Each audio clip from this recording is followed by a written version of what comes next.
Hello, this is Ron Clark with the Bible Message Podcast. I'm supposed to remind you to push the like button below so that we get a record of people responding to our program, and God willing, we'll develop some other things later on that we can announce. So I'm glad you could join me again for this podcast. I'm going to talk about Noah and then the preparations of the ark for the great flood that's coming. We already noted a few of Noah's characteristics. Noah was really God's man on God's mission at this time, and he's an example of what God does through believing people who trust in God. God will guide them in doing things that fulfill His purpose in their lives. So you can have a purpose in your life that is in line with what God desires, and He'll be glorified and you'll be blessed. No matter how long or short you live, that's the great way to live, trusting God and walking with Him. Noah's an example of that. We already mentioned God's grace last time to Noah in Genesis 6, verse 8. In verse 9, he's called just, which means he's righteous. That means he practiced righteousness as the regular habit of his life, so that he followed God's standards in his life. He was perfect, it says, in his generations. That is, he was complete and mature as a man, and as a godly man, and as a faithful follower of the true God. He walked with God. Verse 9 goes on to say, Noah walked with God. And that walking with God is a walking in a fellowship, a friendship, a time of devotion and personal interaction between the man and the Lord Himself. God has desired this with human beings. He created us to have a relationship with Him, and that is where we find peace and satisfaction and fulfillment in walking with Him. It's a wonderful picture of walking with God. It's what it says in Genesis 3.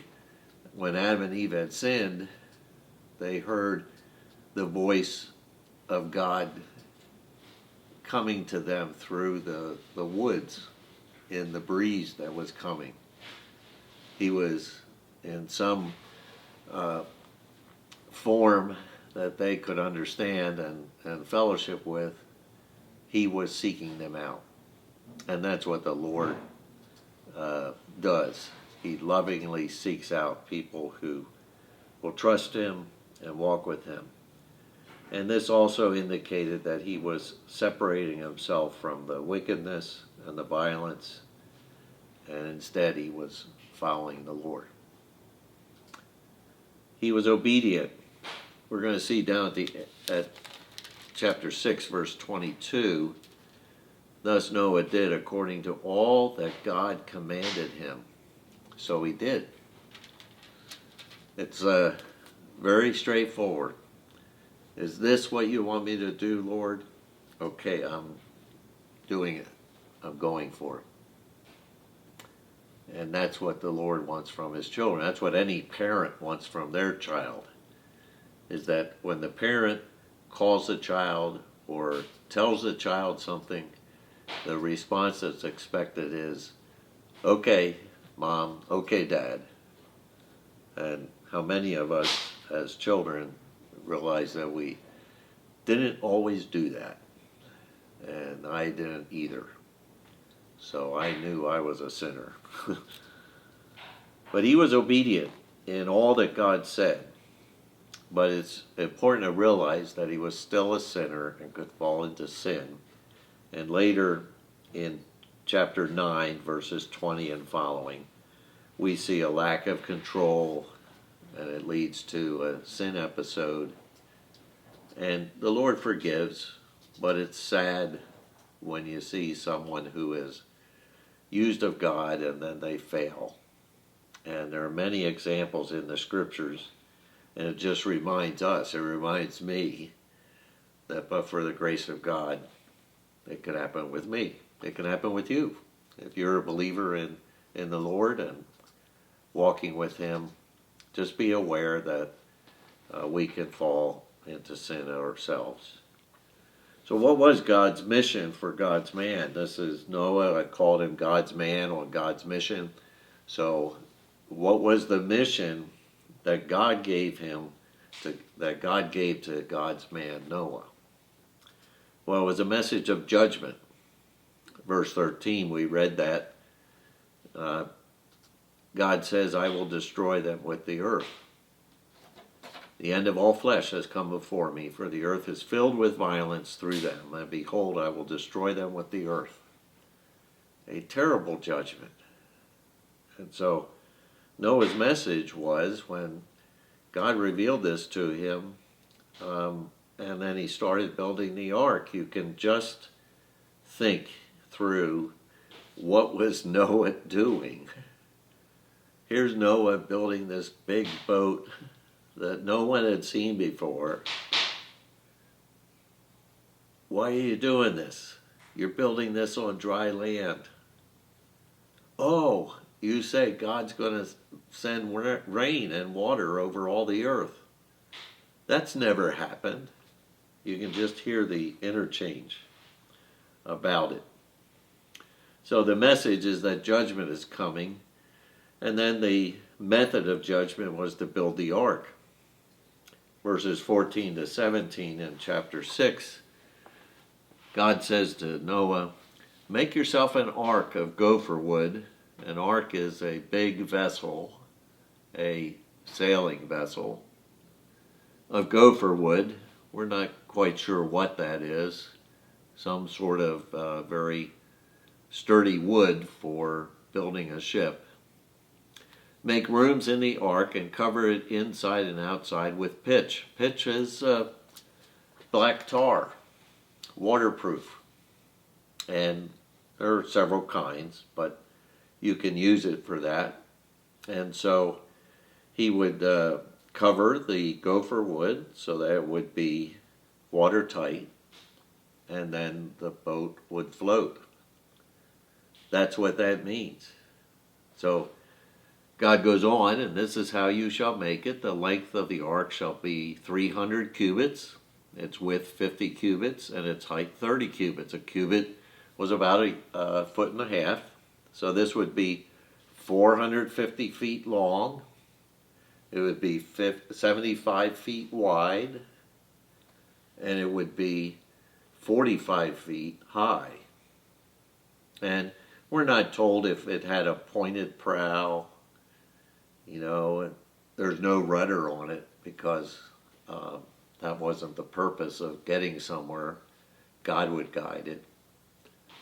The main reason for it is that it was sturdy and it would float in harsh conditions. What's interesting is no boat is recorded to have been built this large until the middle of the 1800s. And it wasn't exactly the same design because that particular boat was narrower, and it had a pointed prow so it could go through the ocean. And it was also powered to propel through the ocean. This was just built to stay afloat and upright. And the way it was made, that it would settle down low in the water and be so expansive, means that the waves could move it around, and it could turn around and go in any direction, and it didn't need to be steered. It just needed to float. And so Noah followed directions. So it continues. You shall make a window for the ark, and you shall finish it to a cubit from above, and set the door of the ark in its side, and you shall make it with lower, second, and third decks. And behold, I myself am bringing flood waters on the earth, to destroy from under heaven all flesh in which is the breath of life. Everything that is on the earth shall die. So he tells Noah, this is how you're going to do it. So the method is that a terrific flood is going to be universal all over the earth, but the ark was going to be built so that Noah could be saved. So that salvation would be through this ark that he was going to build. Now there have been several models built. I've seen the pictures and the plans for the ark in Kentucky that's been set up by the Answers in Genesis people. Great ministry, lots of good materials. Some of their materials I've studied. Their master books publication arm is wonderful. Another one is the Institute of Creation Research. They have a museum that you can go to in Dallas. Been there, looked at it. They have a model of the ark, and they have other things that show things about creation and the flood. These are great things, and a book that's very influential to me when I was young is the Genesis Flood by John Whitcomb and Henry Morris of Institute of Creation Research. But John Whitcomb, longtime professor at Grace Seminary, longtime ministry with teaching and preaching. And they lay out the biblical teachings and meanings and the evidence. And in the Genesis Flood, they demonstrate how that all fits with the science of geology. But this is what Noah was charged with doing by the Lord, and he obeyed it. So the ark was the way of being saved through the great flood. Who goes on the ark? Verse 18, chapter 6.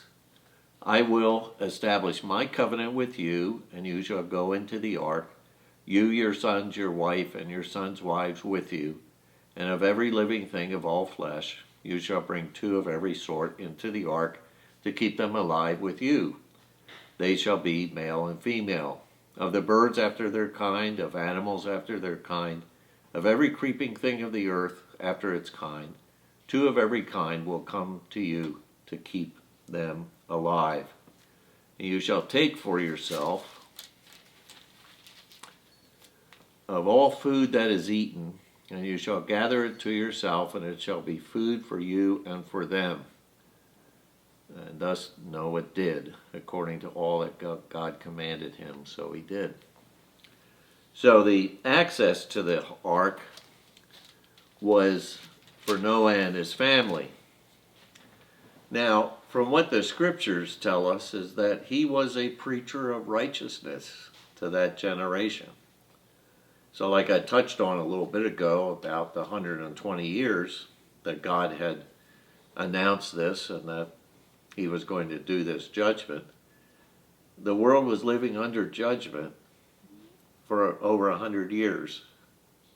No one else responded but Noah and his family by the time the flood came. I mentioned that all those godly men that were listed in the genealogy and any others, apparently they passed away before the time of the flood. Only Noah and his family were the band or the remnant of believers in the true God and his promise of a Redeemer.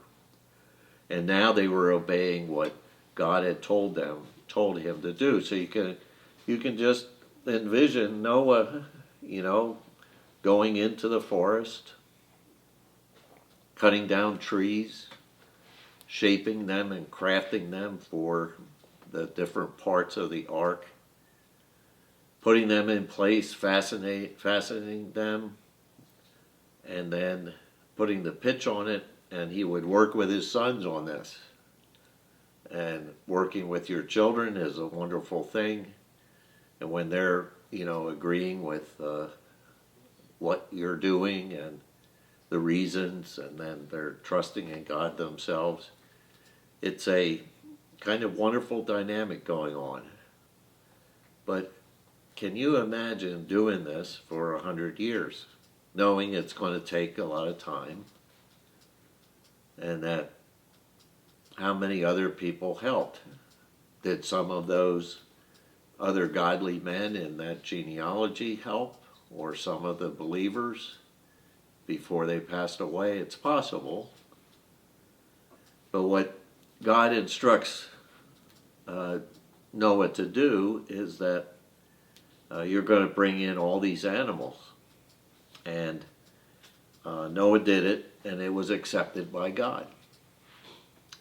So when this says two of every kind, or two of everyone, this would not be all the things that we call species today. Species are specific populations of animals that reproduce together, and they are part of the kinds. The kinds are the more general class, apparently, in the scriptures, so that you wouldn't have every kind of cat or every kind of dog, for example, but you would have a very healthy pair of each, male and female, that would then reproduce after the flood. And so studies have been done, and you can check on this with some of these references I've given.